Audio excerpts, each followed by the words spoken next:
ওং নমো ভগবতে বাসুদেবায়। ওং নমো ভগবতে বাসুদেবায়। ওং নমো ভগবতে বাসুদেবায়। ওং অজ্ঞানতিমিরান্ধস্য জ্ঞানাঞ্জনা শলাকয়া চক্ষুरुन्मीलितं येन তস্मै শ্রী গুরুবে নমঃ।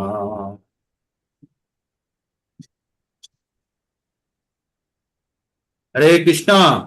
সমস্ত ভক্তবৃন্দকে সশ্রদ্ধ প্রণাম। আমরা একটা নতুন বাংলা ভগবদ গীতার ক্লাসে আমরা উপস্থিত। আপনারা সবাই সকালে অনেক কষ্ট স্বীকার করে, অনেক নিজেদের সঙ্গে সংগ্রাম করে, বিছানা ত্যাগ করে আপনারা ভগবত কথা শ্রবণ করেন, পঠন করেন এবং আলোচনা শোনেন। হ্যাঁ, আপনারা আলোচনা করেন। তো এইভাবে আমরা ধীরে ধীরে ভগবদ গীতার জ্ঞান অর্জন করার চেষ্টা করছি। ভগবদ গীতা ভগবানের মুখনিসৃত বাণী। ভগবান কুরুক্ষেত্রের যুদ্ধক্ষেত্রে এই পরম জ্ঞান তার প্রিয় সখা অর্জুনকে দিয়েছিলেন। অর্জুন যখন তার আত্মীয় পরিজনদের দেখে যুদ্ধ না করার সিদ্ধান্ত নিয়েছিলেন বিষাদগ্রস্ত অবস্থায়, তখন ভগবান এই পরম জ্ঞান অর্জুনকে দিয়েছিলেন।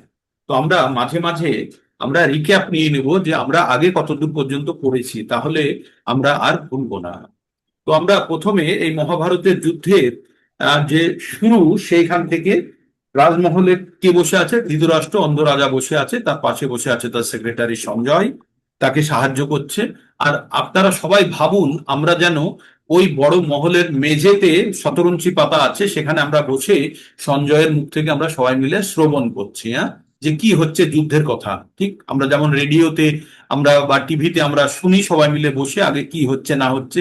আগে তো খুবই অভ্যাস ছিল, এখন সকলের বাড়িতে টিভি বা রেডিও, আর রেডিও তো আর চলে না।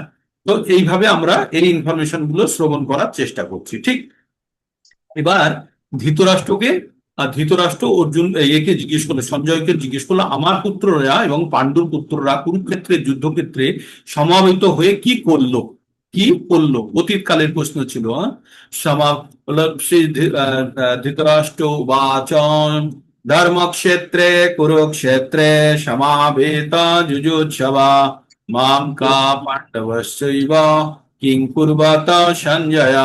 তো সঞ্জয়কে জিজ্ঞেস করলে, হে সঞ্জয়, আমার পুত্র এবং পাণ্ডু পুত্ররা কুরুক্ষেত্রে যুদ্ধ করার জন্য উপস্থিত হয়ে কি করলো? তো এইখান থেকে শুরু হয় আমাদের ভগবদ গীতা। এখন ভগবদ গীতা 18টি অধ্যায়ে বিভক্ত। প্রথম অধ্যায়ে, হরে কৃষ্ণ, প্রথম অধ্যায়ে আমরা কি দেখতে পাই? প্রথম অধ্যায়ে আমরা দেখতে পাই যে প্রথম অধ্যায়ে আমরা দেখতে পাই আহ দুই, যে যুদ্ধক্ষেত্রের যে সমরসজ্জা, যে পরিস্থিতি, এই যে ভগবদ গীতার পরম জ্ঞান ভগবানের মুখ থেকে বেরোবে, সেই জ্ঞানটি দেওয়ার আগে ভগবান একটি ক্ষেত্র প্রস্তুত করছে, ক্ষেত্র প্রস্তুত করছে। তো এটা একটা প্ল্যাটফর্ম। প্ল্যাটফর্ম না থাকলে যেমন ট্রেন এসে দাঁড়াতে পারে না বা চড়তে পারে না, তেমনি এমনি একটা ব্যবস্থা করা হচ্ছে যেখান থেকে ভগবদ গীতার পরম জ্ঞান বিতরণ করা হবে সাধারণ মানুষের জন্য। তো আমরা প্রথম অধ্যায়কে 5টি অংশে ভাগ করেছি। কি কি? প্রথমে হচ্ছে দুই পক্ষের কারা কারা কাদের পক্ষে যুদ্ধ করছে, সে একটা বিবৃতি দেওয়া আছে, তাই তো, কাদের পক্ষে কারা যুদ্ধ করছে। 2 নম্বরে আমরা কি দেখছি? কারা কার জন্য কি শঙ্খ ব্যবহার করলো, তাই না? দেখলাম অর্জুনরা কি শঙ্খ ব্যবহার করলো, ওরা কি ভেড়ি নাগাড় তারপরে বিভিন্ন ধরনের শঙ্খ ওরা বাজালো। তারপরে কি হলো? অর্জুন ভগবানকে বললেন, রথটি দুই সৈন্যের মাঝখানে নিয়ে চলো। তো ভগবান দুই সৈন্যের মাঝখানে রথটি নিয়ে গেলেন। আচ্ছা, অর্জুনরা যে জিতবে তার কি কি সংকেত ছিল? সংকেত ছিল পাঞ্চজন্য শঙ্খ, অর্থাৎ ভগবান স্বয়ং ওদের দলে আছে। আর রথটি ছিল উত্তম রথ। আর রথের উপরে ধ্বজা ছিল কিসের? হনুমানের চিহ্ন অঙ্কিত ধ্বজা ছিল। আর আর কি ছিল? এই যুদ্ধটি হচ্ছিল ধর্মক্ষেত্রে। তাই এই যে পাণ্ডবদের জয় হওয়া প্রায় নিশ্চিত ছিল। হ্যাঁ, সবাই সেটা জানতো। আর তারপরে কি? অর্জুন এবার দুই পক্ষের মাঝখানে রথ নিয়ে যাওয়ার পরে কি দেখলো? তার আত্মীয় পরিজন সকলকে দেখতে পেল যে এদেরকে এখন হত্যা করতে হবে, তবে যুদ্ধ জয় হবে। তখন অর্জুনের মনের মধ্যে প্রচন্ড করুণা উৎপন্ন হলো তাদের নিজেদের আত্মীয় পরিজনদেরকে দেখে। তখন অর্জুন ভাবলো যে এদেরকে মেরে কোনো কাজ নেই, এদের সঙ্গে কেন যুদ্ধ করব? এরা তো আমার আত্মীয় পরিজন, এদেরকে হত্যা করে আমি কোন রাজ্য ভোগ করব? এই বলে 5টি কারণ অর্জুন দেখালো যার দ্বারা অর্জুন যুদ্ধ করতে প্রস্তুত ছিল না। 5টি কারণের মধ্যে প্রথমে অর্জুন বলল, এদেরকে হত্যা করে আমি অমঙ্গল দেখতে পাচ্ছি, এদেরকে হত্যা করে যে রক্তে ভেজা হবে ওই রকম রাজ্য আমি ভোগ করতে চাই না, যাদের জন্য আমি রাজ্য জয় করতে যাচ্ছি তারাই যদি নিহত হয় তাহলে আমি কাকে আমার এই রাজ্য জয় দেখাবো। 2 হচ্ছে, নারীরা যখন বিধবা হয়ে যাবে, পুরুষরা যদি হত্যা হয়ে যায়, মৃত হয়ে যায়, তাহলে নারীরা একলা হয়ে যাবে, সুরক্ষাহীন হয়ে যাবে, তখন কলুষিত হওয়ার ভয় থাকবে। কারণ বাইরে থেকে ব্যক্তিরা এসে তাকে কলুষিত করার চেষ্টা করবে, আর তাতে কি হবে, নারীরা নারীদের চরিত্র নষ্ট হতে পারে। আর সেখানে অযাচিত সন্তান উৎপন্ন হতে পারে। অযাচিত সন্তান উৎপন্ন হলে তারা পিণ্ড বা শ্রাদ্ধ ইত্যাদি কর্ম করবে না। তার ফলে কি হবে, তার ফলে সবাই নরকে ভোগ করবে যারা মৃত্যুবরণ করেছে। এবার অর্জুন জেনেছে, গুরু পরম্পরা নামে শুনেছে বা বাড়িতে শুনেছে যে কারোর কারণে যদি কাউকে নরক ভোগ করতে হয়, যার কারণে নরক ভোগ করতে হচ্ছে তাকেও নরক ভোগ করতে হবে। মানে আমি যদি কাউকে কষ্ট দিয়ে নরক ভোগ করাই তাহলে আমারও নরক ভোগ হবে। তার মূল কারণ কি? কারণ হচ্ছে যে তাদের পিণ্ডাদি কর্ম করার কেউ নেই, তাই তো। তাই অর্জুন তাই অর্জুন ভাবলো যে এদের হত্যা করে আমার কোনো লাভ হবে না, আমি বরং যুদ্ধ করব না। আমার গা, এবার অর্জুনের মধ্যে কি কি পরিবর্তন আসছে, অর্জুনের গা জ্বালা করছে, হাত পা অবশ হয়ে যাচ্ছে, আর মুখ শুকিয়ে যাচ্ছে, আর কি হচ্ছে, হাত থেকে গান্ডিব খসে পড়ছে। ঠিক তো এমতো অবস্থায় অর্জুন রথের উপরে বসে গেল, যুদ্ধ করব না বলে। মুখে বললো না, কিন্তু আকার ইঙ্গিতে বুঝিয়ে দিল প্রথম অধ্যায়ে। এখানে প্রথম অধ্যায় শেষ হয়ে যায়। দ্বিতীয় অধ্যায় যখন শুরু হয় তখন, আচ্ছা, ভগবত গীতা কি ভগবানের মুখ নিঃসৃত বাণী, কিন্তু ভগবান একটা কথাও বলেনি প্রথম অধ্যায়ে। দ্বিতীয় অধ্যায় যখন শুরু হচ্ছে, সঞ্জয় আবার ধৃতরাষ্ট্রকে বলে দিচ্ছে যে এই রকম অর্জুনকে খুব কষ্টের মধ্যে দেখে ভগবান অর্জুনকে এই কথাগুলি বললেন। বলে এবার ভগবান অর্জুনকে জিজ্ঞেস করছে, তোমার মনের মধ্যে এই রকম এই ঘোর সময়ে এইসব কলুষিতা কোথায় থেকে আসলো? তুমি তুমি ক্ষত্রিয় বীর, তুমি ওঠো, উঠে তুমি প্রস্তুত হও যুদ্ধ করার জন্য। এই বলে অর্জুনকে, আরো অর্জুনকে বললো, তুমি একটি নপুংসকের মতো কথা বলছো, তোমার হৃদয়ের দুর্বলতা দূর করো। তো ক্ষত্রিয়কে যদি নপুংসক বলা হয়, যার তেজ পরাক্রম ধৈর্য নিয়ে যারা সবসময় গর্বান্বিত থাকে, তো তার মনে অবশ্যই লাগবে। তখন অর্জুন বলল, আমি কি করে এই গুরুজনদেরকে আমি হত্যা করব? এই গুরুজনদেরকে হত্যা করলে আমার পাপ হবে, এটি অর্জুন তার মনের দিক থেকে বলল। যাদের আমার পুজো করা উচিত তাদেরকে আমি হত্যা করব, অর্জুন এভাবে বলল। তারপরে অর্জুন আরো বলল যে এদেরকে হত্যা করার থেকে বরং আমি ভিক্ষা করে খাবো, তবুও আমি এদেরকে হত্যা করতে পারবো না। কারণ এদেরকে হত্যা করলে এই যে রাজ্য যেটা জয় করব সেই রাজ্য রক্তে ভেজা হবে, আর সেখানে আমি কোনো ধরনের আনন্দ উপলব্ধি করতে পারবো না। তারপরে অর্জুন বলছে যে আমি বুঝতে পারছি না কোনটা ঠিক, আমার মাথা ঠিক মতো কাজ করছে না। আমার মনে হচ্ছে যুদ্ধ জয় করবো সেটা ভালো না, আমাকে আমি যুদ্ধে পরাজিত হব। আমি ধৃতরাষ্ট্রের পুত্ররা যদি আমাকে নিরস্ত্র অবস্থায় নিরস্ত্র অবস্থায় যদি আমাকে হত্যাও করে ফেলে, বুঝি সেটি ভালো হবে। এই ভেবে অর্জুন নিজের কষ্টের কথা ব্যক্ত করলো। তারপরে অর্জুন যখন আর বুঝতে পারছে না কি করবে, শেষে অর্জুন ভগবানের কাছে শরণাগতি লাভ করলো। ভগবানকে বলল যে আপনার কাছে আমি আমার আপনার শিষ্য হতে চাই, আমি আপনার শিষ্যত্ব গ্রহণ করলাম, আমি কিং কর্তব্য বিমূঢ় হয়ে গেছি, আমি বুঝতে পারছি না আমি কি করবো। এই 2-7 নম্বর শ্লোকটিতে এটি প্রার্থনা করলো। এটি খুব গুরুত্বপূর্ণ শ্লোকটি, আপনাদের সকলকে পড়ার জন্য বলবো। আমি একবার বলছি, আপনারা শুনুন। কার্পণ্য দোষ উপহত স্বভাব, পৃচ্ছামি তম ধর্ম সম্মূঢ় চেতা, শ্রেয় সন্নিশ্রিতং ব্রূহি তন্মে, শিষ্যাস্তেহং শাদিমাম তাম প্রপন্নম। এখানে অর্জুন বলল যে কৃপণতা এসে গেছে, আমার মধ্যে কৃপণতা এসে গেছে। আপনাদের বিস্তারিত বলেছে কৃপণ কারা আর ব্রাহ্মণ কারা। যাদের কাছে আছে কিন্তু প্রয়োজনে ব্যবহার করা হয় না তাদেরকে বলা হয় কৃপণ, আর যারা ব্যবহার করে তারা হচ্ছে ব্রাহ্মণ।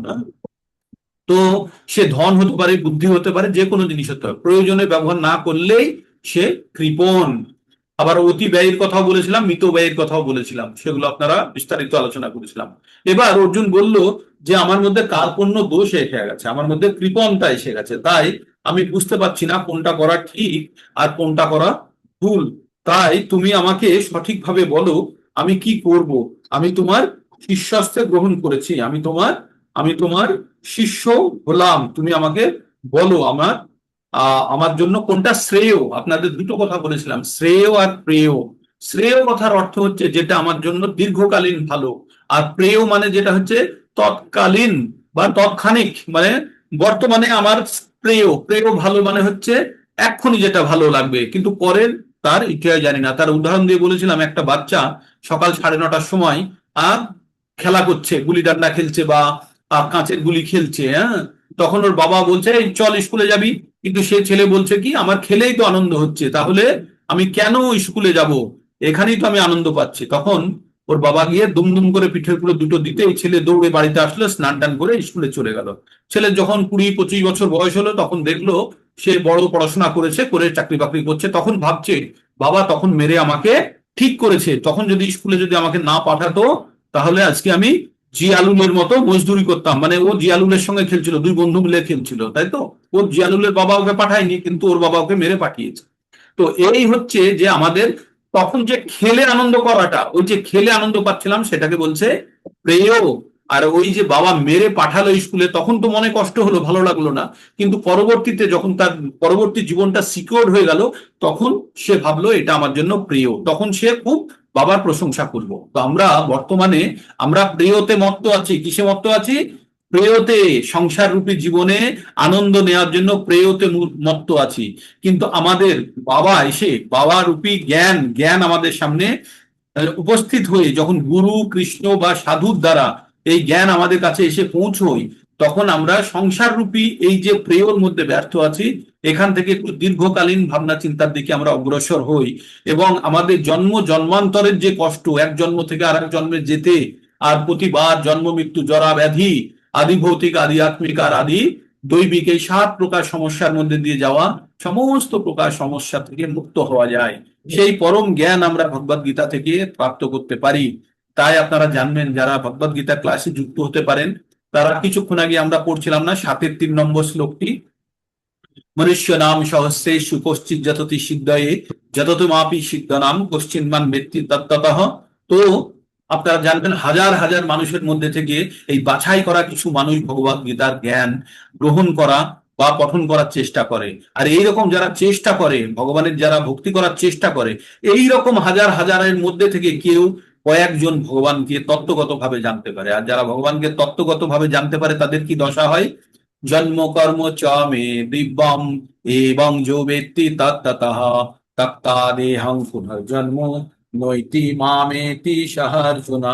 যারা জন্ম এবং কর্ম, যারা জেনে গেছে, ভগবানের জন্ম কর্ম যারা জেনে গেছে এটি অত্যন্ত দিব্য, সেই সমস্ত ব্যক্তিরা আর পুনরায় জন্মগ্রহণ করে না।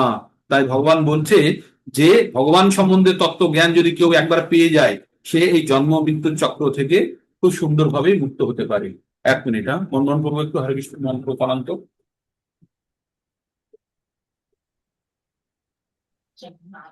जय श्री कृष्ण चैतन्य प्रभु नित्यानंद श्री अद्वैत गदाधर शिवासदि गौर भक्तविंद। हरे कृष्ण कृष्ण कृष्ण हरे हरे, हरे राम राम राम हरे हरे, हरे कृष्ण कृष्ण कृष्ण हरे हरे, हरे राम राम राम हरे हरे, हरे कृष्ण कृष्ण कृष्ण हरे हरे, हरे राम राम राम हरे हरे, हरे कृष्ण कृष्ण कृष्ण हरे हरे, हरे राम राम राम हरे हरे, हरे कृष्ण कृष्ण कृष्ण हरे हरे, हरे राम राम राम हरे हरे, हरे कृष्ण कृष्ण कृष्ण हरे हरे, हरे राम राम राम हरे हरे, हरे कृष्ण कृष्ण कृष्ण हरे हरे, हरे राम राम राम हरे हरे, हरे कृष्ण कृष्ण कृष्ण हरे हरे, हरे राम राम राम हरे हरे, हरे कृष्ण कृष्ण कृष्ण हरे हरे, हरे राम राम राम हरे हरे, हरे कृष्ण कृष्ण कृष्ण हरे हरे, हरे राम राम राम हरे हरे, हरे कृष्ण कृष्ण कृष्ण हरे हरे, हरे राम राम राम हरे हरे, हरे कृष्ण कृष्ण कृष्ण हरे हरे, हरे राम राम राम हरे हरे, हरे कृष्ण कृष्ण कृष्ण हरे हरे, हरे राम राम राम हरे हरे, हरे कृष्ण कृष्ण कृष्ण हरे हरे, हरे राम राम राम हरे हरे, हरे कृष्ण कृष्ण कृष्ण हरे हरे, हरे राम राम राम हरे हरे, हरे कृष्ण कृष्ण कृष्ण हरे हरे, हरे राम राम राम हरे हरे। हरे कृष्ण। একটু বলে দেবেন কোথায় আমি ছেড়ে চলে গেছিলাম? কেউ বলে দেবেন একটু কোন অবস্থায় ছেড়ে গেছিলাম বলতে বলতে? জন্ম কর্মচ হ্যাঁ, জন্মকর্মচ। তো ভগবানকে যদি কেউ জন্ম এবং কর্ম সম্বন্ধে ভগবানের যদি জেনে যায়, তাহলেও সে জড়জাগতিক বন্ধন থেকে মুক্ত হতে পারে। আচ্ছা, আমরা বারবার জড়জাগতিক বন্ধন বলি কেন? এই পৃথিবীতে আসা মানে পৃথিবী একটা জেলখানা, আর এখানে জেলে কারা থাকে? কয়েদিরা থাকে। থাকে তো কারা থাকে জেলে? কয়েদিরা থাকে। তো আমরা যদি কয়েদি হয়ে থাকতে চাই, তাহলে আমরা জেলে কিন্তু থাকতে পারি। তাই ভগবানের কাছে অর্জুন সারেন্ডার যখন করলো, শ্রেয় যেটা সেটা জানার জন্য। কি জানার জন্য? শ্রেয়। আর ব্রূহি তন্মে সুনিশ্চিতাম, সান্নিশ্চিতাম ব্রূহি তন্মে, সুনিশ্চিত ভাবে আমাকে বলুন কোনটি আমার জন্য শ্রেয়। তো আমরা যখন এই সংসার রূপী জীবনে প্রেয়তে মত্ত আছি, তখন আমাদের সামনে কে কে চলে আসে? সাধু, গুরু, কৃষ্ণ বিভিন্ন রূপে চলে আসে। পুস্তক রূপে চলে আসে, ধ্বনি রূপে চলে আসে, কেউ কারো শুভকাঙ্ক্ষী রূপে চলে আসে। এসে আমাদেরকে জবরদস্তি, আমাদেরকে কখনো কখনো জবরদস্তিও করে। করে পরবর্তীতে কিন্তু আমরা, স্কুল যদি ইচ্ছা হয় না 9টার সময় বাচ্চাটির, খেলতে আনন্দ লাগে, কিন্তু পরবর্তীতে সে বুঝতে পারে যে কত বড় সে উপকার পেয়েছে। তাই আমাদের সবসময় জানতে হবে যে এই সংসার রূপী জীবনের মধ্যে ছোট ছোট করেও আমাদের ভগবত ভক্তি করা উচিত। আর এই সুযোগ খুব কতিপয় ব্যক্তি পায়, খুব কতিপয়, লাখ হয়ে 10 লাখে কয়েকজন পায় এই সুযোগ। তো আপনারা নিজেদেরকে অত্যন্ত ভাগ্যবান ভাববেন, হ্যাঁ, যে ভগবত ভক্তি করার সুযোগ সাধারণ মানুষের জন্য নয়। যাদের মেধা অত্যন্ত বেশি তারাই এই ভক্তির সুযোগ পায়। মেধা এবং ভগবানের কৃপা, এটা অত্যন্ত গুরুত্বপূর্ণ। ভগবানের কৃপা অত্যন্ত গুরুত্বপূর্ণ। মেধা দিয়ে বোঝে, কিন্তু ভগবানের কৃপা হলেই তবেই এই ভগবত জ্ঞান পাওয়ার সুবিধা প্রাপ্ত হয়। তো অর্জুন অর্জুন ভগবানের কাছে সারেন্ডার করলো। এবার ভগবান সারেন্ডার করার পরে অর্জুন বলছে যে এই এই বলছে, আপনি রাজ্য জয়ের কথা বলছেন, আমাকে ত্রিভুবনও যদি কেউ দিয়ে দেয়, যেখানে কেউ আমার প্রতিদ্বন্দ্বী থাকবে না, আমি অজাত শত্রু হয়ে থাকবো, তবুও আমার এই শোক, আমার যে দুঃখ কষ্ট দূর করতে পারবে না। এই বলে অর্জুন গান্ডীব রাখলো, রেখে বললো আমি যুদ্ধ করব না। এই কথাটি আবার সঞ্জয় ধৃতরাষ্ট্রকে বুঝিয়ে বলল। যে তারপরে ভগবান স্মিত হেসে অর্জুনকে বলল, অর্জুন তুমি এমন জিনিসের জন্য শোক করছো, হ্যাঁ, আর তুমি প্রাজ্ঞের মতো কথা বলছো, আর তুমি কিসের জন্য শোক করতে হয় সেটা জানো না? যারা পণ্ডিত তারা মৃত বা জীবিত বস্তুর জন্য শোক করে না। আরে, মৃত আর জীবিত বস্তুর জন্য শোক করে না মানে মৃত আর জীবিত কি একই হয় তাহলে? ভগবান এবার এই পরম জ্ঞান অর্জুনকে দিতে শুরু করেছে। ভগবান অর্জুনকে এবার বলতে শুরু করলো, মৃত্যু কার হয়? মৃত্যু হয় আমাদের শরীরের, আমাদের আত্মার কখনো মৃত্যু হয় না। আর আমাদের প্রকৃত পরিচয় কি? আমাদের প্রকৃত পরিচয় হচ্ছে আধার কার্ডের নম্বর, আধার কার্ডের অ্যাড্রেস নয়, হ্যাঁ, আধার কার্ডের নম্বর। তো আমাদের প্রকৃত পরিচয় হচ্ছে আমরা আত্মা। আমরা অনন্তকাল ধরে যাত্রা করছি, আর এই যাত্রার মাঝেই আমাদের যে পরিবার, লোকজন, আমাদের আত্মীয় পরিজন, সেগুলো কিছুক্ষণ আমাদের সঙ্গে চলে। যদি আমরা ট্রেনে কখনো যাত্রা করি লম্বা, আপনার পাশের সিটে এসে কেউ বসে যায়, হয়তো 2 ঘন্টা 3 ঘন্টা সে আপনার কাছে থাকলো, থেকে আবার সে তার স্টেশনে নেমে গেল, আবার আরেকজন কেউ এসে আপনার কাছে বসলো। তো এইভাবে আমাদের জীবনে প্রথমে আমাদের জীবনে স্বামী বা স্ত্রী আসে, তারপরে সন্তান আসে, তারা এই এক একটা স্টেশনে করে আমাদের পাশে বসছে, তারপরে আবার উঠে অন্য সিটে চলে যায় বা কখনো নেমেও যায় স্টেশন থেকে, তাই না? তো এইভাবেই ভাবতে হবে, আমাদের নিজের যাত্রা নিজের কাছে, আপনার কেউ যাত্রা সঙ্গী হবে না, এটা জেনে রাখুন। এটা পৃথিবীর সব থেকে চরম সত্যি। আমরা পৃথিবীতে একা এসেছি, আর আমরা একাই ফেরত যাব, ঠিক কেউ সঙ্গে থাকবে না। তাহলে একা আসা তো, এসে তো গেছি, কিন্তু তারপরে আমাদের যথেষ্ট যদি জ্ঞান সংগ্রহ না করতে পারি, তাহলে আমরা কোথায় যাব? হারিয়ে যাব, অমুক হয়ে যাবো, তমুক হয়ে যাবো না? কাউকে যদি বলি এখন যে দিল্লি যাও, সে বলবে হ্যাঁ দিল্লিতে কোথায় যাব, জীবনে কখনো যায়নি, যেতে হবে। কেউ যদি বলে আমি কখনো মরিনি আগে, কি করে মরবো? মরতে হবেই, কারণ যে জন্ম নিয়েছে তার মৃত্যু হবে, যে আর যে মরেছে তার জন্ম হবে। তো এটা একটা চক্র। তাই আমাদেরকে এখন সেই জ্ঞানের মাধ্যমে জেনে নিতে হবে কিভাবে দিল্লি গিয়ে সে কাজটি করবে। যখন কোনো ছাত্র যখন স্কুল কলেজে থাকে, তখন তাকে পড়ানো হয় কিসের জন্য? সে ইঞ্জিনিয়ার হলে সে ভবিষ্যতে যেন ইঞ্জিনিয়ারিং কাজ করতে পারে। ডাক্তার যদি হয়, সে ডাক্তারি তাকে শেখানো হয়। সে যদি অ্যাডমিনিস্ট্রেশনের হয়, তাকে অ্যাডমিনিস্ট্রেশন সব স্কুলে শেখানো হয়, তারপরে বা কলেজে শেখানো হয়, তারপরে গিয়ে সে সেখানে কাজ করে। তো আমাদেরও এই জীবনে আমাদের আগে প্রথমে শিখে নিতে হবে তো, যে আমরা কিভাবে আমাদের এই জীবনটাকে ত্যাগ করে পরবর্তী জীবনের দিকে আমরা অগ্রগতি করব। তো এটা অত্যন্ত গুরুত্বপূর্ণ। তো কেউ যদি ভাবে যে এসব শেখার দরকার নেই, আর এসছি খাবো ঘুমোবো আরাম করব চলে যাব, তাদের আবার কুকুর শিয়াল বেড়াল এরা এইভাবে জীবনযাপন করে, তাদের জীবনের কোনো নিয়ম নেই, যেখানে পায় যা পায় খায়, ঘুমোয় শোয়, আহ ঘুমোয় আর সন্তান উৎপন্ন করে, ভয় পেলে ঘেউ ঘেউ করে, আহার নিদ্রা ভয় মৈথুনের মধ্যে ব্যস্ত হয়ে আছে। কিন্তু প্রকৃত জীবন কি তাই? প্রকৃত জীবন তা নয়। মনুষ্য জীবনের আলাদা মাহাত্ম্য আছে, সেটি হচ্ছে এই জন্ম মৃত্যু চক্র থেকে কিভাবে বেরোনো যায়। এই জীবনের এই যে আমরা যে কষ্ট পাই, আমাদের প্রত্যেকের জীবনে কষ্ট আছে। একটা হাত তুলুন তো যার একদম কষ্ট নেই, একটি হাত তুলুন, তুলতে পারবেন? কেউ তুলুন তো যার কোনো রকম কষ্ট নেই, হাত তুলুন। আর আমি যদি বলি এক্ষুনি কাদের কাদের কষ্ট আছে, পুরো স্ক্রিন হলুদ হয়ে যাবে হাত উঠে, তাই তো? তার মানে আমরা যেখানে আছি প্রত্যেকে আমরা কষ্টের মধ্যে আছি। আর এই পৃথিবীর নাম কি? পৃথিবীর নাম কি? দুঃখালয়ম অশাশ্বতম। হ্যাঁ, এটা দুঃখের জায়গা, দুঃখালয়ম অসহায়, এটা দুঃখের জায়গা, দুঃখালয়ম, দুঃখের আলয়। আর জায়গাটা কেমন? অশাশ্বতম, স্থায়ী নয়। আমি যদি ভাবি ওষুধ ফষুধ খেয়ে কোন রকমে টিকে চলে যাব, ভগবান এইভাবে আমাকে চালিয়ে দাও, তবুও হবে না, তবুও চলে যেতে হবে, কারণ এটা স্থায়ী জায়গা নয়। তাই আমাদের সবসময় জানতে হবে যে আমরা এখানে যদি পার্মানেন্ট ভাবি যে আমি বড় বাড়ি তৈরি করে ফেললাম, এই আমার এস্টাবলিশমেন্ট, এই আমার এত আছে, এই আমার প্রপার্টি আছে, অমুক তমুক, বাস সব লোনে লিজে চলছে, লিজ লিজ। কিছুদিন পরে ওই যে জায়গাটা, ওই জায়গাতে অন্যের নাম চেপে যাবে, আমার নামটা সরে গিয়ে অন্যের নাম চেপে যাবে, জিনিসপত্র এরকমই থাকবে, আমি থাকবো না, তাই না? এটাই পৃথিবীর চিরন্তন সত্যি। যে যত তাড়াতাড়ি এটা উপলব্ধি করবে, সে পরম সত্যের দিকে ধাবিত হবে, দৌড়বে, তাই তো? তো অর্জুনকে ভগবান বললেন যে অর্জুন, এমন কোনো সময় ছিল না যখন তুমি ছিলে না, আমরা ছিলাম না, বা রাজারা ছিল না, আবার এমন সময় আসবে না যখন আমরা থাকবো না। অর্জুন এবার ভাবছে এটা কি করে হয়, আমরা ছিলাম, আছি, থাকবো, এ কি বলছে ভগবান? তার মানে ভগবান আত্মার কথা বলতে চাইছে অর্জুনকে। তাই বললো, অর্জুন, আমাদের দেহের মধ্যে একজন থাকে, তাকে বলা হয় দেহি, আর তিনি হচ্ছে এই দেহের মালিক, তিনি হচ্ছেন আত্মা। আত্মা, আর এই আত্মাকে, আত্মা যখন এই শরীরে থাকে তখন আত্মা জীবন্ত, শরীর জীবন্ত থাকে। আর শরীরের মধ্যে তখন 6টি পরিবর্তন লক্ষ্য করা যায়। কি কি পরিবর্তন লক্ষ্য করা যায়? আত্মা আছে, তার লক্ষ্য জন্ম হয়, তার মানে আত্মা আছে। বৃদ্ধি হয়, যখন শরীরে আত্মা থাকে তখন বৃদ্ধি হয়। তারপরে কি হয়? স্থিত অবস্থা, মানে একটা স্থির অবস্থায় থাকে। তারপরে প্রজনন, সন্তান উৎপন্ন করে। তারপরে কি হয়? ক্ষয় হতে শুরু করে, মানে জরা বা ব্যাধিতে পরিণত হয়ে যায়। তারপরে মৃত্যু। এই 6টি পরিবর্তনের মধ্যে দিয়ে যায়। কিন্তু টেবিল, চেয়ার, এগুলো 6টি পরিবর্তনের মধ্যে দিয়ে যায় না, এরা 4টে পরিবর্তনের মধ্যে যায়। এদের জন্ম হয়, এদের বৃদ্ধি হয় না, এদের প্রজনন হয় না, এদের ক্ষয় হয়, আর এরা ধ্বংস হয়ে যায়। ঠিক আছে? তো এইভাবে আমরা জীবন্ত বস্তু যারা এই পৃথিবীতে আছি, তারা আমরা এই 4টে স্টেজের মধ্যে দিয়ে যাই। তাই প্রকৃত রূপে আমাদের জীবনকে জানার চেষ্টা করতে হবে।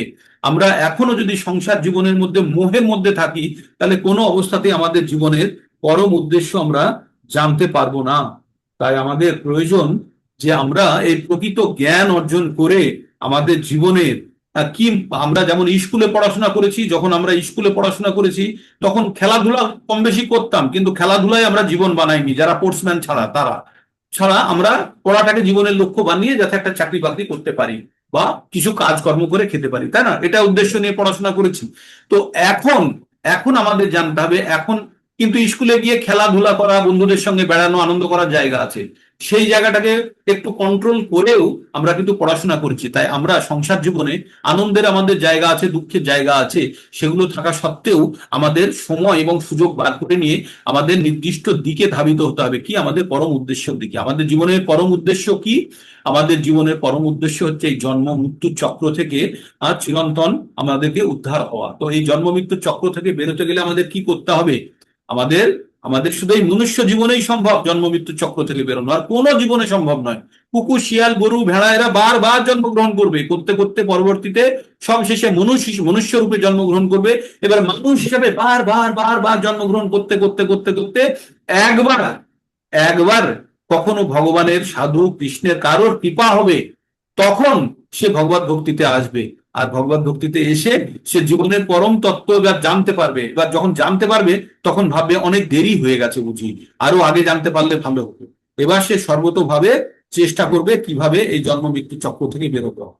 তো আপনারা যারা এখানে যারা যুক্ত হয়েছেন তারা সবাই সর্বতোভাবে ওই একই উদ্দেশ্যে ধাবিত হচ্ছেন যে কিভাবে আমরা এই ভগবত গীতার পরম জ্ঞান অর্জন করে আমাদের জীবনকে সার্থক করে তুলব। যারা একদম নতুন জয়েন করেছেন তাদের আমি বলি, চিন্তা করবেন না, ভগবত গীতার পুরো তত্ত্ব জ্ঞান আপনারা প্রাপ্ত করবেন, এখানে কোনো অসুবিধা নেই। আমরা কিন্তু ভগবত গীতা যেহেতু আমি পুরোটা পড়ে নিয়েছি, তাই ভগবত গীতার কি তত্ত্বটা আছে প্রতি মুহূর্তে আপনাদেরকে বলতে থাকবো, যাতে আপনারা শেষ পর্যন্ত সেই একই কথা শুনতে শুনতে আপনাদের মাথার মধ্যে খুব স্থায়ীভাবে বসে যায়। তারপরে ভগবান কি বললেন? ভগবান বললেন যে এই অর্জুন, আমরা এই শরীরের মধ্যে বাল্য অবস্থা দেখেছি, আমরা যৌবন অবস্থা দেখেছি, আমরা পৌর অবস্থা দেখছি এবং মৃত্যু দেখবো। আমি নিজে মরিনি, কিন্তু অন্যদের তো মরতে দেখেছি, তাই না? তো এই পরিবর্তনগুলো একজন মা বাচ্চাকে একদম ছোটবেলা থেকে দেখে দেখতে দেখতে ছেলে বড় হয়, অমুক হতে, ছেলে যখন বড় হতে থাকে মা তখন বা বাবা তখন বুড়ো হতে থাকে, তাই না? বাচ্চারা যখন বড় হয় বাবারা তখন বুড়ো হয়, এবং আমরা তখন আবার কি আমাদের আমাদের বাবাদেরকে তখন আরো বুড়ো দেখি, তাই না? তো এই দশা আমাদেরও আসবে, শুধু সময়ের অপেক্ষা, শুধু সময়ের অপেক্ষা। আপনার দাদুর নাম মনে আছে? তার দাদুর নাম মনে আছে? নেই, নেই, থাকতেই পারে না। এখন আপনাদের মনে হবে তাহলে কি তারা ছিলেন না? ছিলেন না, ছিলেন। আমরা শুধু সময়ের অপেক্ষা, আমরাও এই পৃথিবী থেকে ভ্যানিশ হয়ে যাব, কেউ মনে রাখবে না। তো কার জন্য কি করছেন? স্বার্থপর হন, নিজের কথা ভাবুন, নিজে প্রকৃত পরিচয় জানুন। আর যারা আপনার আশেপাশে যারা আপনার সঙ্গ দিচ্ছে, ক্ষণিকের যাত্রী, ট্রেনে বসে যাচ্ছেন, আপনার পাশের সিটের লোকটার জন্য আপনি কি সারা জীবন চিন্তা করতে থাকবেন? ট্রেন থেকে নেমে গেলেন, ভুলে গেলেন।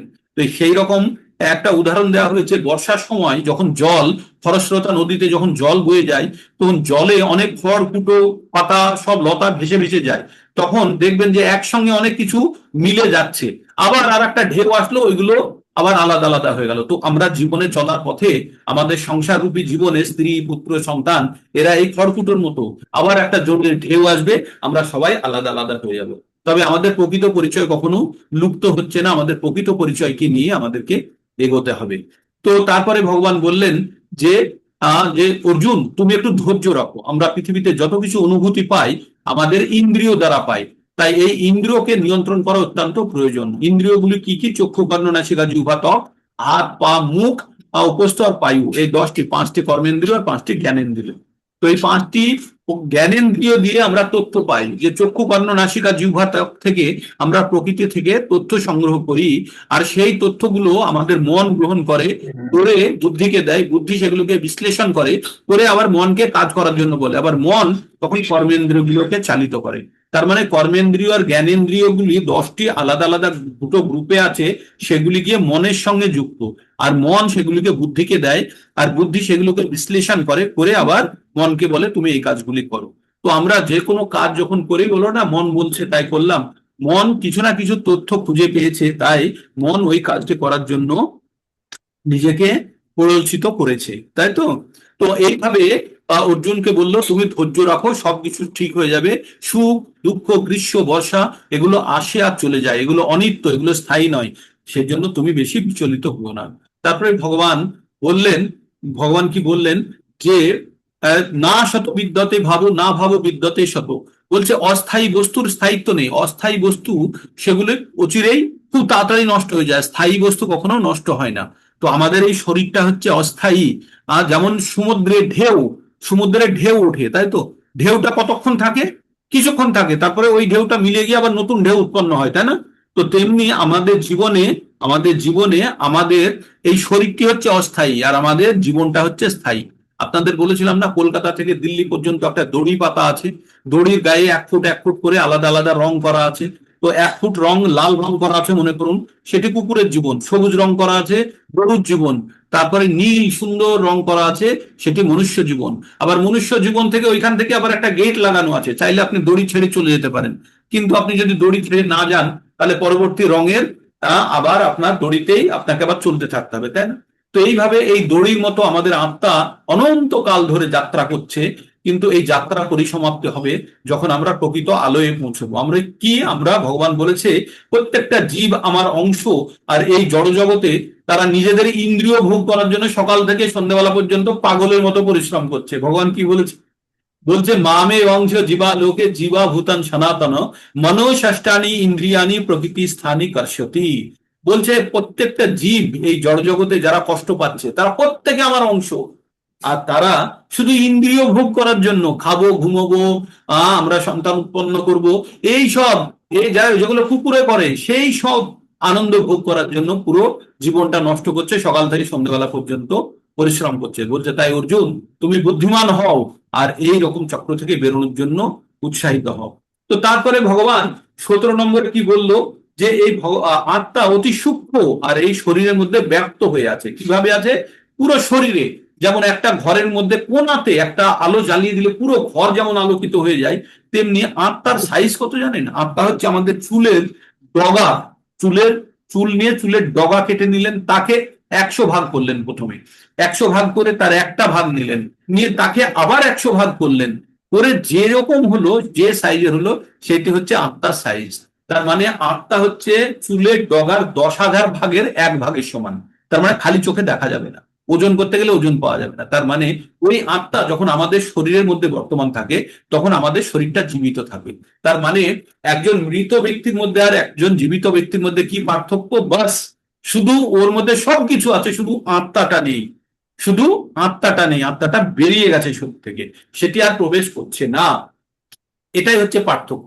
তার মানে আমাদের এই জড় শরীরটা হচ্ছে একটা মৃত শরীর।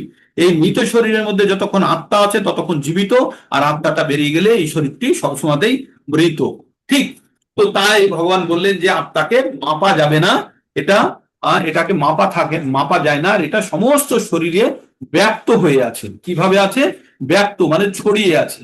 তাই বলছে যা সমগ্র শরীরে পরিব্যাপ্ত রয়েছে তাকে তুমি অবিনাশী বলে জানবে, তার বিনাশ সম্ভব নয়। আর সেই অব্যয় আত্মাকে কেউ কখনো বিনাশ করতে সক্ষম নয়।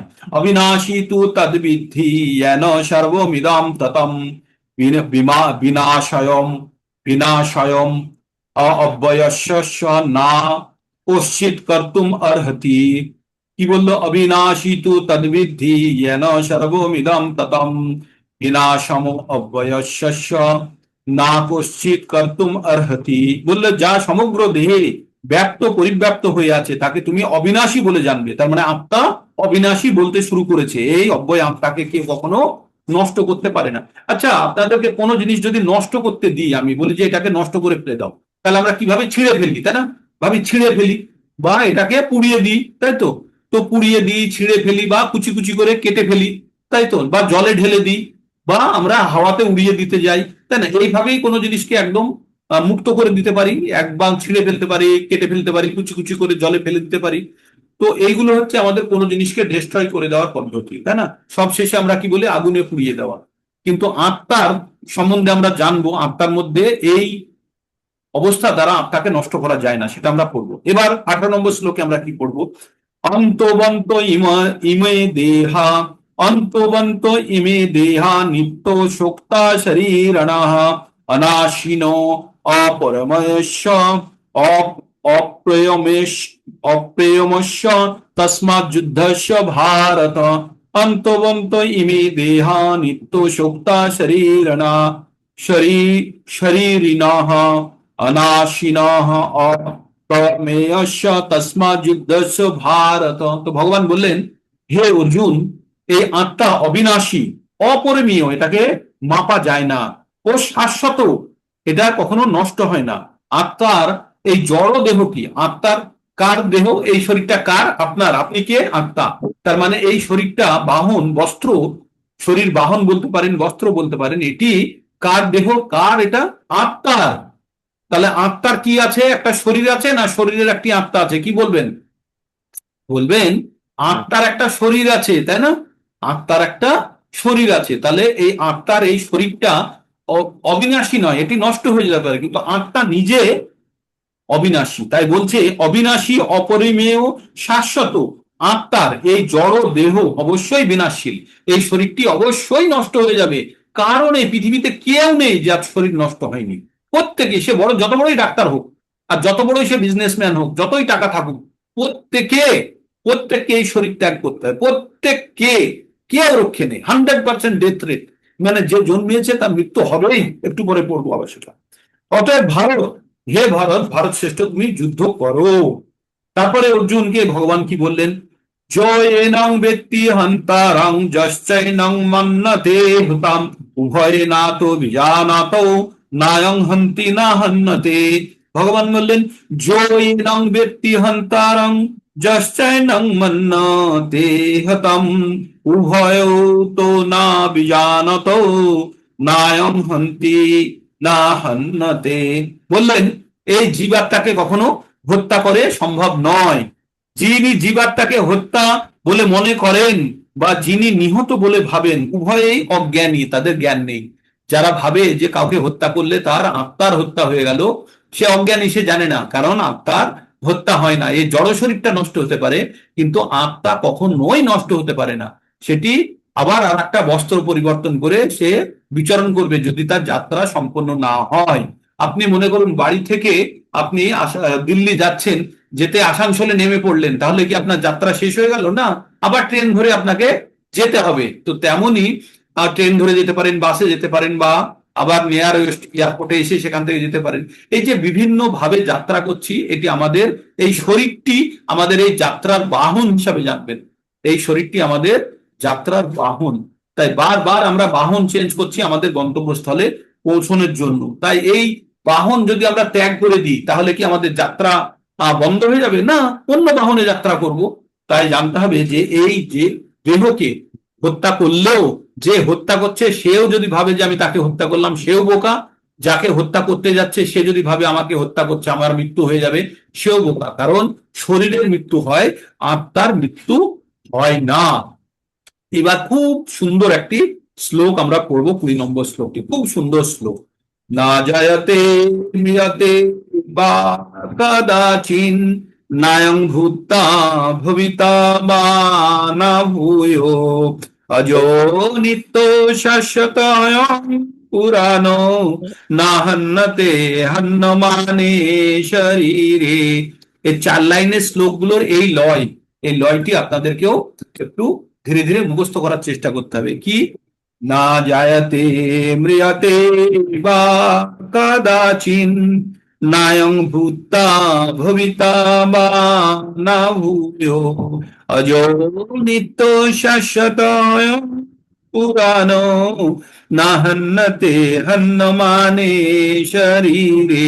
প্রথম দুটো লাইন মোটামুটি একরকম পড়া হয়। 3 নম্বর লাইনের প্রথম শব্দের পুরে প্রচন্ড জোর দেওয়া হয়, আর 3 নম্বর শব্দটিকে লম্বা করা হয়। হ্যাঁ, কেমন? না জায়তে ম্রিয়তে বা কদাচিন নায়ং ভূতা ভবিতা বা না ভূয়ো অজো অজো অজো অজো মানে যার জন্ম হয় না, অজো নিত্য অজো নিত্য শাশ্বত হয় পুরানো না হন্যতে হন্যমানে শরীরে। তো ভগবান কি বললেন? না জায়াতে জন্ম হয় না, ম্রিয়তে মৃত্যু হয় না, কদাচিন কখনোই না। তাহলে কার মৃত্যু হয় না, জন্ম হয় না? আত্মা সম্বন্ধে বলছে।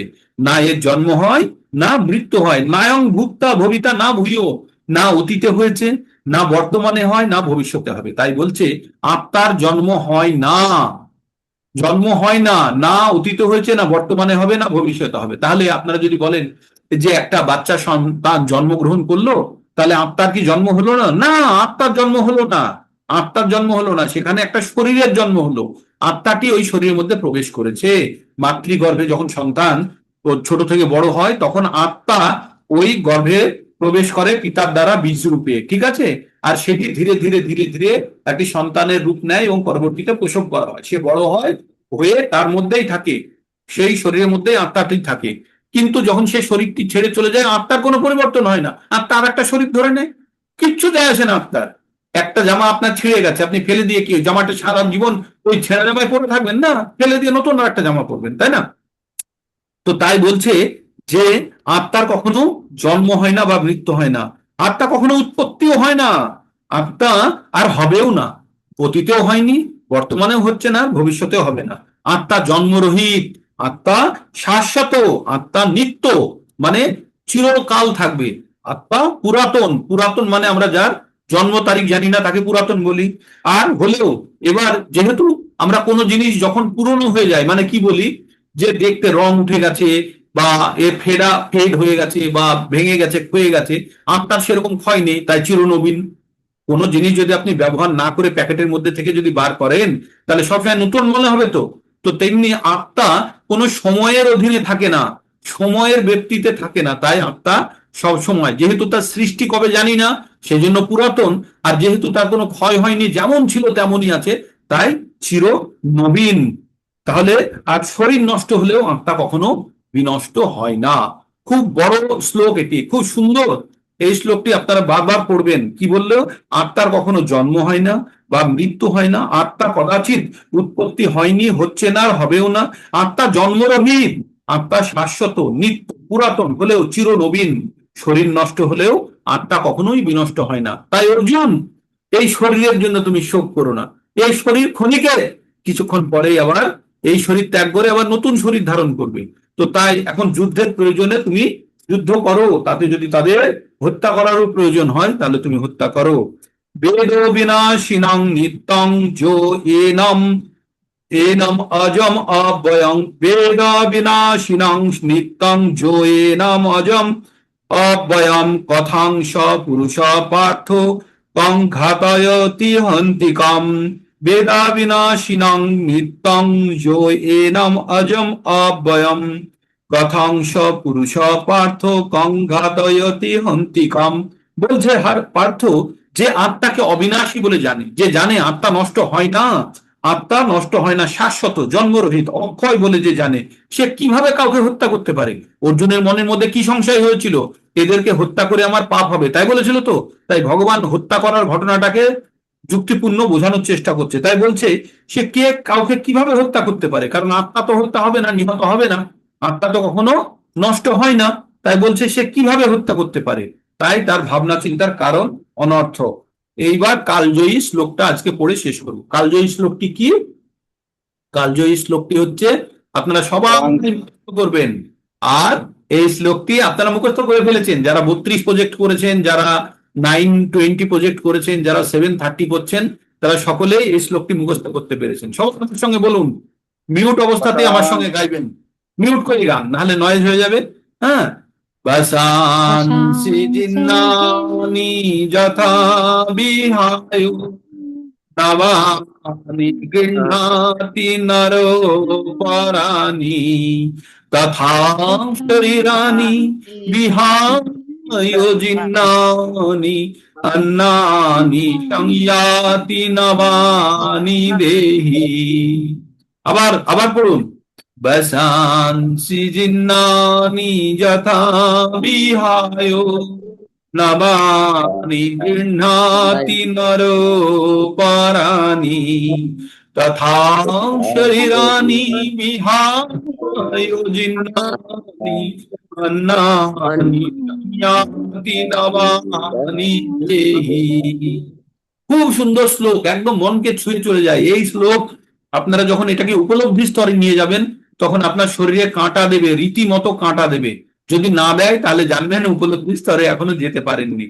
কি বলছে শ্লোকটির অর্থ কি? বাসাংসি, বাসাংসি জিন্নানি। বাসান আমরা বসন বলি না, কাপড় জামাকে আমরা কি বলি? বসন। তো বলছে বাসাংসি জিন্নানি, জীর্ণ মানে ছিঁড়ে যাওয়া। যখন আমাদের বস্ত্র ছিঁড়ে যায় তখন আমরা কি করি? বিহায় মানে ত্যাগ করা। তাই বলছে বাসাংসি জিন্নানি যথা বিহায়, কাপড় জামা ছিঁড়ে গেলে যেমন আমরা ত্যাগ করি, নবানি গৃহ্ণাতি নর পরাণি, এই মানুষেরা কি করে?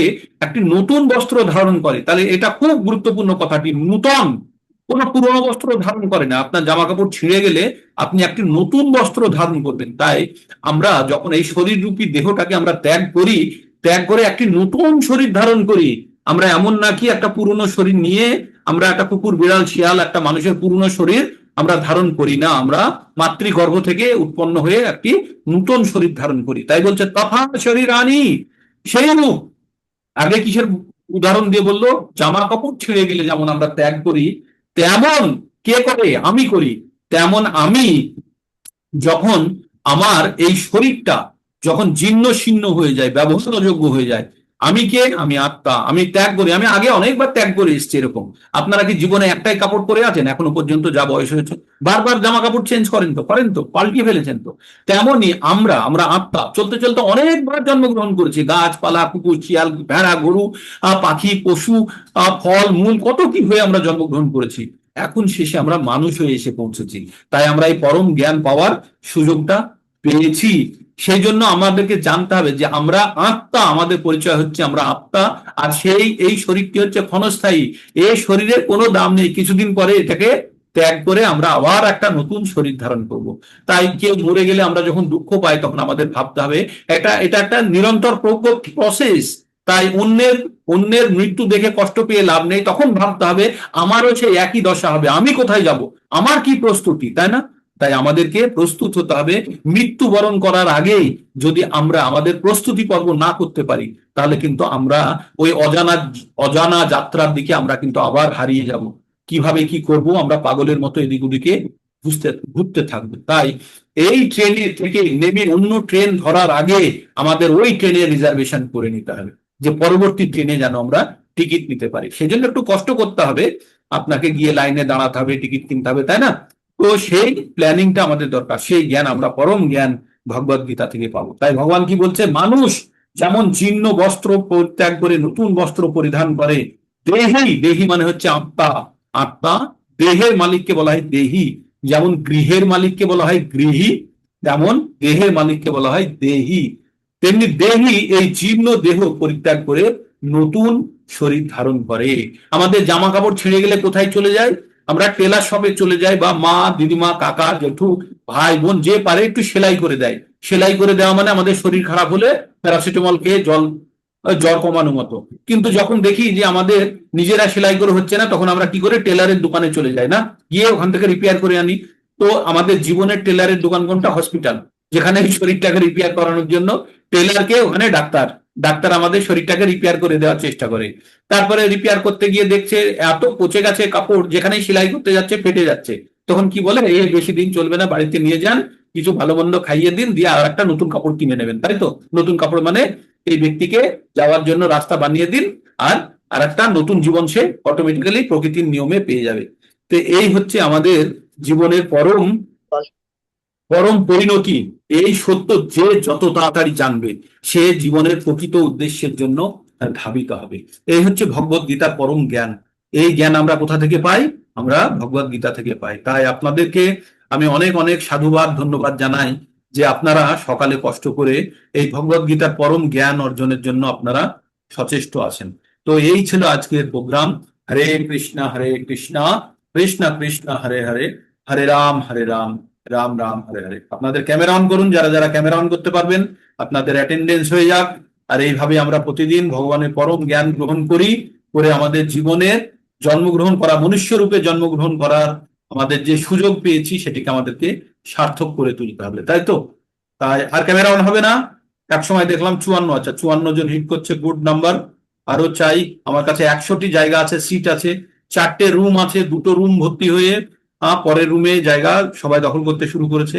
আপনারা আমার সঙ্গে 140 দিন থাকুন, আর তারপরে দেখবেন আপনারা কি জ্ঞান অর্জন করেন। জাস্ট 140 ডেজ একটু কষ্ট করুন, আমার সঙ্গে থাকুন।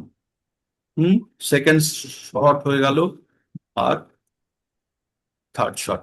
এবার চঞ্চল পান্ডা প্রভুজি আছেন না নেই? প্রভুজিকে আমি দেখতে পাচ্ছি না দুদিন থেকে, কালকে হরে কৃষ্ণ প্রভুজি। আছেন? আচ্ছা, হ্যাঁ বলুন হরে মাতাজি, কৃষ্ণ প্রভুজি, বলুন মাতাজি, বলছি বলুন। একটা আমার টিম জয়েন করতে পারে শনিবারের আচ্ছা, মধ্যে, 8-10 জনের একটা team. Very good, very good. নিয়ে আসুন মাতাজি, হরি বল। হরি বল। ওরা ভগবান কি ওরা বেলুর মঠে দীক্ষিত, তো ওরা হ্যাঁ ইচ্ছুক ভগবদ গীতা ক্লাস করতে। হ্যাঁ শনিবার বাবা দেখা হবে, তো হ্যাঁ, ওই জন্য বললাম শনিবারটা ওয়েট করুন, আমি নাম আর নম্বর পাঠিয়ে দেবো আপনাকে। ঠিক আছে, ঠিক আছে। আপনাদের একটা জিনিস জানতে হবে যে আমরা আখের গাছ লাগিয়েছি। আখের গাছ থেকে রস তৈরি হয়। সেই রস দিয়ে কেউ গুড় বানায়, কেউ চিনি বানায়, কেউ মদ বানায়, কেউ কি বানায়, আর গাড়ির জ্বালানি বানায়। তো আখের রস থেকে, তো সে যে যেখানেই দীক্ষিত হোক, যাই হোক, আমরা ভগবদ গীতার এই পরম জ্ঞান আমরা সবাইকে বিতরণ করব। ভগবান কি বলেছে ভগবদ গীতায় মনে আছে? 18 নম্বর অধ্যায়ের 68 নম্বর শ্লোকে ভগবান বলেছে, যোগীদম পরমম গুহ্যম মদ ভক্তেষু বিদাস্যতি ভক্তিময়ী পরম কীর্তা মামে বৈ সত্যি অসংশয়। ভগবান বলেছেন যে এই পরম জ্ঞান আমার ভক্তদের মধ্যে যে বিতরণ করে, তার থেকে প্রিয় ব্যক্তি পৃথিবীতে আমার কাছে কেউ নেই। তো আপনারা ভগবানের প্রিয় হতে চান কি চান না? চান তো? তো আপনাদেরকে কেউ প্রিয় বানিয়েছে, আপনাদেরকে কেউ ভগবানের প্রিয় বানাচ্ছে, এবং আপনাদেরকে আরো অন্যদেরকে যখন প্রিয় বানাতে চাইবেন পারবেন, তখন ভগবান অত্যন্ত আপনার প্রতি প্রসন্ন হবে। ভগবান কি বলেছে, না চ তস্মাৎ মনুষ্যেষু কশ্চিন মে প্রিয় কীর্তম ভবিতা না চ তস্মাদন্য প্রিয়তরো ভবি। তাই ভগবান বলেছেন যে আমার থেকে, তার থেকে প্রিয় আর পৃথিবীতে কেউ নেই। কার থেকে প্রিয়? যে ভগবানের এই পরম জ্ঞান তার ভক্তদের মধ্যে বিতরণ করে। ভাবতে পারছেন আপনাদের কাছে কি সুযোগ এসে গেছে? একদম হাতে সোনার লাড্ডু এসে গেছে, সোনা এসে গেছে হাতে, শুধু ধরে রাখতে হবে। কোনো অবস্থাতে আপনারা ট্রেন থেকে নামবেন না, আপনারা অবশ্যই গন্তব্যস্থলে পৌঁছবেন। ঠিক আছে, আপনারা যারা যারা যুক্ত হতে চান তাদেরকে বলুন, আর যদি তাতেও যদি যুক্ত না হতে পারে, তাহলে আফসোস করবেন এইভাবে যে আপনার দুর্ভাগ্য না, তাদের দুর্ভাগ্য যে তারা এই পরম সত্যটা জানার সুযোগটা নষ্ট করে ফেলল। ঠিক, পরশমণির ছোঁয়ায় আসতে হবে প্রভুজি, পরশমণির ছোঁয়ায় সবাই চলে এসছেন, সবাই সোনা হয়ে যাবেন পরশমণির স্পর্শে। ভগবত গীতা পরশমণি বটে, তার থেকে বিশেষ কিছু। পরশমণি ছোট, ভগবত গীতার সামনে পরশমণিও ছোট। ঠিক, আর কারো কোনো প্রশ্ন আছে কিছু আজকের? কারো কোনো মধ্যে সংশয়? বলুন। রবিবারের প্রোগ্রামটা জানিয়ে দিন। রবিবারে অনেকদিন ভক্তদের মুখ থেকে আপনি শ্রবণ করেননি। রবিবারে আচ্ছা ঠিক আছে, দেখছি, আমি বলছি, আজকে বলছি। আজকে তো বৃহস্পতি, শুক্রবার না আজকে? আমি বলছি আপনাদের রোববারের জন্য 5 মিনিটের প্রেজেন্টেশন আপনাদের হবে। কি বলতে হবে শুনবো আপনাদের থেকে, কতখানি শিখলেন বা কি। পড়া ধরা নয়, এটা আপনাদের ব্যক্ত করার একটা সুযোগ, তাই আপনাদেরকে একটা সুযোগ দেওয়া হবে, আপনারা যেন বলতে পারেন। ঠিক আছে, আমি রোববারের জন্য প্ল্যানটা দিয়ে দেবো। ওকে, প্রথম অধ্যায়ের সংক্ষিপ্ত সার, প্রথম অধ্যায়ের উপর। আর ঠিক আছে, প্রথম অধ্যায়ে সংক্ষিপ্ত সার আপনাদেরকে প্রস্তুত করতে হবে। অনেক রেকর্ডিং এর মধ্যে আমি প্রত্যেক দিনই আমি সংক্ষিপ্ত সার বলে দিই, প্রতিদিনই বলি আমি। ঠিক আছে, যে কোনো একদিনের রেকর্ডিং শুনলে আপনারা ভগবত গীতার প্রথম অধ্যায়ে সংক্ষিপ্ত সার পেয়ে যাবেন। একদম জলের মতো আপনাদের মিক্সিতে গুলে, একদম জল দিয়ে মিশিয়ে শুধু ঢক করে খেয়ে নিতে হবে। দাগ ধরে, যদি গন্ধ লাগে দাগ ধরে চোখ বন্ধ করে ঢক করে খেয়ে নিন, বাস। যেমন আমাদের পড়া ওষুধ খেতে কষ্ট লাগে, খেয়ে নিন একবার। অনেক জীবন কাটিয়েছেন, কুকুর শিয়াল গরু ভেড়ার মতো অনেক জীবন, অন্যের জন্য অনেক কিছু করেছেন। নিজের জন্য একটিবার ভাবুন, একটিবার নিজের জন্য ভাবুন। আগে নিজের জীবনকে উদ্ধার করুন, আর অন্যদেরকে উদ্ধার করার জন্য তৈরি হয়ে যান। ঠিক আছে, আর কিছু কারো প্রশ্ন কিছু বলার যদি থাকে থাকলো, না হলে রেকর্ডিং বন্ধ করছি। ভগবদ গীতা পরশমণি বনি